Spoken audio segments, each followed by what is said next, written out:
ceci est un jeu et ceci est également un jeu. La différence, la grosseur bien sûr, mais ce qu'il y a à l'intérieur, et c'est ce qu'on regarde à l'instant avec mon actualité ludique. C'est parti!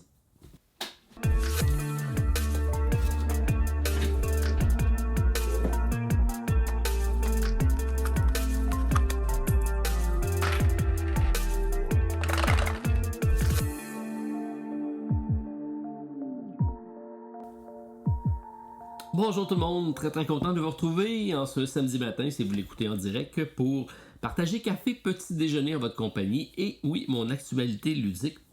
J'ai reçu probablement ce qui peut être la plus grosse boîte de projet Kickstarter ou de GameFound qui arrive. C'est Ocean Slayers de Bermuda Chronicles. C'est mes amis de Etugame qui m'ont remis le prototype pour que je puisse vous en parler parce que oui, ça sera une campagne de sous-financement.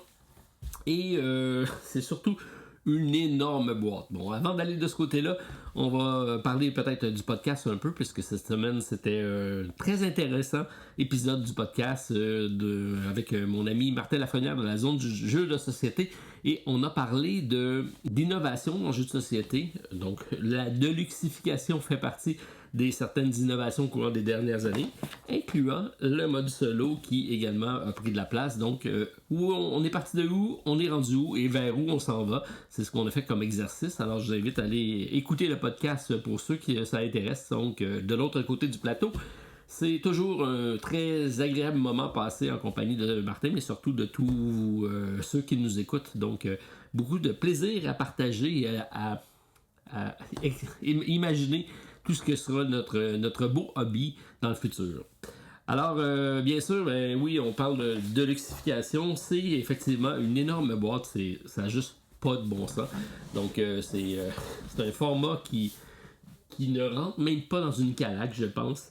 Alors, Ocean Slayers de Bermuda Chronicles, c'est effectivement pas les chroniques des pièces de vêtements, on parle pas de Bermuda, mais plutôt de la mer, donc dans les Bermudes. Et c'est une course de pirates avec énormément de matériel dans le jeu. On a des tuiles qui vont composer donc les Bermudes et on va se promener dans une terre infestée, donc plutôt dans une mer infestée de kraken et d'autres personnages mythiques. Donc on va comme ça essayer de faire différentes façons de faire des points en collectant des trésors. Bref, c'est des pirates, on sait ce qu'on a à faire. Alors, peut me faire penser un peu à The Everrain que j'avais déjà parlé et présenté sur la chaîne. Celui-ci est en mode compétitif, c'est un 2 à 6 joueurs je pense. Je ne sais pas s'il y aura des variantes éventuellement durant la campagne, ça sera à suivre. Je crois avoir vu qu'il allait y avoir des cartes avec des trucs supplémentaires et du solo. Donc ça sera à tester et à voir. Donc je sais pas où je vais mettre ça. J'ai failli remercier mes amis d'Etugame. Quand j'ai vu la boîte, j'ai dit « Êtes-vous sérieux? » Alors c'est là qu'on est rendu, donc immense boîte ici qui arrivera, je vous en parlerai. Donc c'est un concepteur ou une compagnie belge, on parle de Louis, je vais l'appeler Louis parce que son nom de famille est difficile à prononcer. Et hâte de voir qu'est-ce que c'est. J'ai regardé le matériel, il y a énormément de choses à l'intérieur, donc tous les adeptes de figurines vont être servis parce que c'est un gros jeu. Alors, par contre, dans le plus petit format, donc j'ai testé ça également, Palm Laboratory, donc qui est la suite logique de Palm Island, qui est un petit jeu de cartes qui se joue dans les mains, donc c'est la particularité, pas besoin d'une table et on enchaîne les parties comme ça, c'est un jeu solo uniquement. Et cette fois-ci, donc, on est dans un mode laboratoire, donc c'est pas harcèlement, c'était souligné avec des ressources qu'on essayait de construire différentes choses. Dans celui-ci, on va faire des expériences. Et la particularité, c'est qu'il y a 3 modes de jeu. Il y a le mode de production, qui est un peu similaire à celui de départ. On a un mode recherche et différentes façons de jouer dans le jeu qui rend un petit peu plus différent, un peu plus complexe que le premier, mais pas tant que ça. Donc j'ai fait quelques parties, j'ai bien aimé et sachez que j'ai confirmé la commande, donc ça s'en vient au Québec en français et ça c'est intéressant, ça va sortir en français avant la version anglaise parce que c'est toujours pas disponible en anglais et c'est mon ami de chez Nuts qui nous permet ça, donc merci Florent et ça suivra. Donc vous avez une idée de la dimension de la boîte versus l'autre. Mais dans les deux cas, il y a des jeux et de très bons jeux. En tout cas, du moins pour Power Island, ça va être à découvrir pour Ocean Slayers. Alors, une semaine de tests de nouveautés, puisque la semaine dernière, je vous ai parlé également de ma découverte de la 7e citadelle, et j'ai réussi à faire le scénario d'introduction, donc le nouveau départ, je pense. J'ai rapidement entré dans un univers que je connaissais, parce que c'est beaucoup de références au 7e continent, avec certaines modifications au niveau du gameplay, un peu plus de narratif, façon différente de perdre des points et de générer des points de vie, qui rend le jeu un peu plus fluide, un peu plus par contre semblable à d'autres jeux qu'on a déjà vus. J'ai des éléments que je retrouve des of Isengard, entre autres, avec la reconstruction des différents bâtiments qui vont nous donner des possibilités. Donc, j'aime où ça s'en va. J'ai seulement le scénario de base de fait, et là, j'entame le scénario régulier. Il va rester à voir si je vais vous le présenter sur la chaîne. Je pense que j'aimerais ça le refaire. En tout cas, j'imagine, j'ai eu des bons commentaires, donc je vais peut-être faire ça un peu différemment, mais j'aimerais ça revenir avec celui-ci. Mais je veux me faire la main, donc je vais entamer les parties, je vais me pratiquer un peu, et je vous reviens avec une appréciation plus complète du jeu, et également probablement une série de vidéos sur la chaîne. Cette semaine, c'était la Kige. La Kige, c'est notre salon B2B, donc business to business. Donc, ça nous permet de rencontrer les différentes boutiques du Québec. Ça se passe à Drummondville, et c'était la possibilité de présenter plein de nouveautés. On en avait plusieurs au Randolph que j'ai déjà parlé, avec Nord, Littoral entre autres. Il y a Traite à bar qui s'en vient, qui est très intéressant. Et celui que j'ai essayé, que j'ai beaucoup aimé, qui est une belle surprise, je pense qu'il est déjà sorti en France. Nous, on l'attend bientôt. C'est un jeu de Gigamic qui s'appelle Loot, L-O-O-O-T. Et c'est un jeu très bien au niveau gameplay. Je m'attendais pas à grand chose. Donc, on a une map qui est composée de 3 tuiles, qui sont des grosses tuiles avec plein de zones explorées. On a une tuile d'arrivée, parce qu'on arrive en bateau, en dracard, on est des vikings, et on va aller looter. Donc, on va aller piller les environs de notre nouvelle terre. Et on va avoir chacun notre petit plateau personnel qui est notre village à nous qu'on va composer. Alors, on va se promener en allant faire un placement d'ouvriers. Donc, c'est vraiment un placement d'ouvriers sur les nouvelles terres pour prendre des ressources qui sont des armes, des moutons, des arbres, de l'or, différents types de ressources comme ça, qui vont nous permettre donc d'amener ça chez nous et d'aller faire une espèce de collection de ressources pour pouvoir atteindre des objectifs, faire des points et aller faire différents objectifs qui vont être des multiplicateurs de points en fin de partie. Alors, ça devient aussi un placement de tuiles parce que notre espace est limité. Bref, c'est très très intéressant. Et ce qui est très intéressant, c'est que on va faire une route avec nos différents vikings. Ça va nous permettre d'aller prendre des ressources, mais également des bâtiments, des tours et des citadelles. Et c'est en construisant cette fameuse route-là qu'on va aller chercher les ressources. Et on a 13 vikings, 13 meeples, et la partie se termine dès qu'on a placé le dernier meeple. Donc c'est tout simple comme ça. On met meeple, on prend une ressource, on met meeple, on prend une ressource, la partie termine. Ça se joue à peu près en une trentaine de minutes. C'est très bien. J'ai été surpris par la fluidité du gameplay. J'ai joué en compagnie de notre commanditaire de la boutique La Pioche du podcast, et JP était là, donc il peut attester comme moi que ça s'est super bien joué au niveau. Puis c'est lui qui a gagné la partie, parce que JP il optimise très très bien sa partie. Donc, mais j'ai beaucoup aimé ce jeu-ci qui devrait être très très accessible. Alors, l'autre, ça s'en vient, et on verra quand ça arrivera au Québec, mais je vous en reparlerai quand j'aurai la boîte physique en main. On avait seulement un exemplaire là, pour le présenter. Donc, bien aimé ma premier contact avec le jeu Loot. Sinon, j'ai pu tester différents jeux au courant du week-end. C'est un peu ça que j'ai fait. Alors, Knar, c'est la version solo. J'en ai proposé une sur la chaîne, et l'auteur est venu me rencontrer sur le boot à Cannes pour pouvoir me présenter ce que lui voulait proposer dans une future extension éventuellement. Donc j'ai eu la chance de tester ça. Il y a 4 adversaires potentiels avec des façons de jouer différentes. Très très bien. Donc Thomas Dupont qui en est l'auteur. Je vais te revenir avec quelques commentaires de ma part, mais bien aimé retourner voir Knar, qui est pour moi un excellent jeu, accessible. Je trouve que le jeu est très bien fait.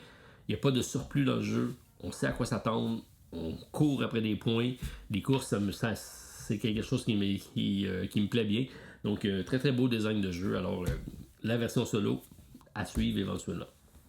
Mon coup de cœur de la semaine, c'est celui-ci. Donc, Forêt Mix, c'est un jeu que j'ai ramassé grâce à nos amis de Asmodée à Cannes en France. Je l'avais vu passer, je pense au Gen Con l'année passée dans sa version anglaise, et ça avait quand même fait beaucoup. Il jouait beaucoup sur les tables. C'est un 2 à 5 joueurs, 60 minutes par partie. C'est un jeu dans lequel on va avoir une rivière, ou plutôt une clairière. Donc on a un petit plateau dans lequel on va avoir différentes cartes, et c'est un repêchage de cartes. Donc on va se faire une forêt avec des arbres, et on va pouvoir mettre au-dessus des oiseaux ou des papillons, en dessous des insectes ou du lichen, et de chaque côté des animaux qui vont devenir une partie de notre forêt, et on va comme ça faire une collection de cartes d'ensemble qui va, tout ça combiné ensemble va avoir une belle synergie qui va faire différents types de pointage. C'est un jeu que je trouve très facile à apprendre, c'est marqué ici, mais avec beaucoup de profondeur dans les stratégies qu'on peut faire. J'ai essayé pas moins d'une dizaine de parties avec tous des approches différentes pour faire des points. Et les pointages ont quand même été fructifiants beaucoup. Alors, j'ai joué 10 parties, mais j'en ai joué beaucoup en solo. Donc, je suis en train de me faire un solo là-dessus. J'essaie juste de balancer tout ça. Et ça s'en vient très bien. Donc, j'ai beaucoup de plaisir à jouer. Donc, dès que c'est pas mal fini de mon côté, je vous mettrai ça en ligne pour vous proposer qu'est-ce que moi, de la façon que je joue. Donc, si ça vous intéresse, Forêt Mix, c'est un excellent jeu de nature et qui fonctionne bien. Le gameplay au niveau des cartes est très très bien fait. Je suis retourné également voir Welcome to avec son édition collecteur qui reprend toutes les extensions. On est dans un mode ici de flip and write, un des premiers. Et ça se joue dans le composant de 1 à 6. Avant, c'était de 1 à 100, je pense, parce que c'était des feuilles de papier. Maintenant, c'est des feuilles effaçables avec un crayon, un marqueur effaçable. Plus écologique, probablement, au bout de la ligne, parce qu'on va toujours réutiliser le même matériel. Beaucoup de plaisir à y retourner. Je connaissais pas encore les extensions, et là, je me donne comme challenge de toutes les essayer, parce qu'il y a différentes façons de jouer. Et j'aime beaucoup l'aspect design, architectural. Vous me connaissez, je suis de ce clan-là. Alors, un plaisir à retourner faire des parties de Welcome to. Et toujours aussi beau matériel. Nouveauté qui nous ont été envoyée par l'éditeur, donc c'est Hush qui est le distributeur, c'est Funtelis. Et c'est le jeu Comet, que je connaissais pas du tout. C'est un beau jeu de cartes dans lequel on va essayer de protéger nos différents dinosaures et espèces d'animaux qu'on a sur Terre de l'extinction, parce que la comète arrive et on va devoir en sacrifier pour aller en mettre d'autres à l'abri. C'est un jeu qui se joue 45-75 minutes et c'est 2 à 4 joueurs, donc ça sera à tester. J'ai toujours pas commencé ça, mais ça sera dans mon to-do list, peut-être de ce week-end, on verra. Celui-ci qui est très très beau, Tipping Point Earth 2053. Donc, on a ici affaire avec un jeu coopératif. Encore là, c'est un projet qui va arriver en socio-financement, donc c'est le prototype que j'ai reçu ici, mais il est très très beau. C'est un coopératif dans lequel on va essayer de répondre aux besoins de l'humanité, rien de moins, en incarnant différentes factions, et on va devoir comme ça essayer de répondre aux besoins, mais en préservant la planète pour éviter de tomber dans le point de bascule et de se ramasser avec une catastrophe environnementale qu'on ne pourra pas gérer. Beaucoup de similitudes avec la réalité, c'est tendance présentement d'en parler, tant mieux si ça peut réveiller les gens à se conscientiser à qu'est-ce que nous on peut faire pour aider la planète. Alors c'est un jeu que je vais tester parce qu'il y a un solo, c'est le 1 à 4 joueurs, 60 à 90 minutes. Voilà pour Tipping Point, et merci à l'auteur de me l'avoir envoyé. Ça aussi, ça s'en vient début du mois d'avril, je pense, sur KS.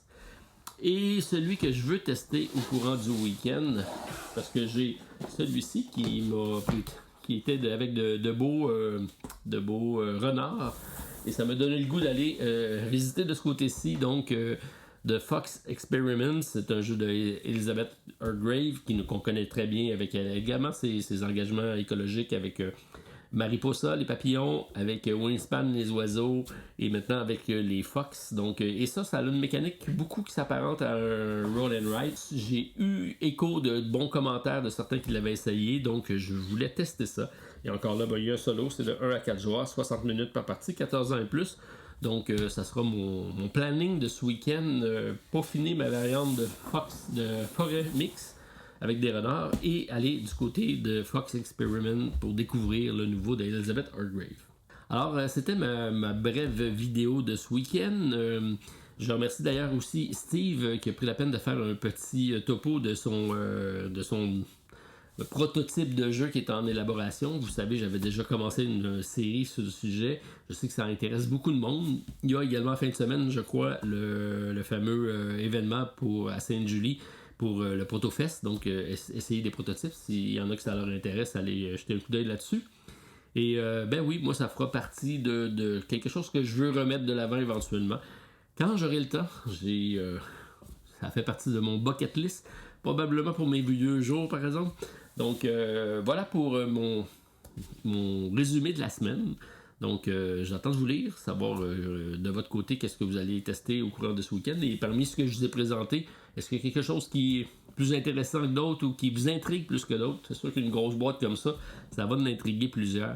Alors, ça sera à suivre. Donc, on se souhaite un bon week-end ludique et on se revoit très bientôt sur la chaîne. Bonne fin de semaine à tous. Bye.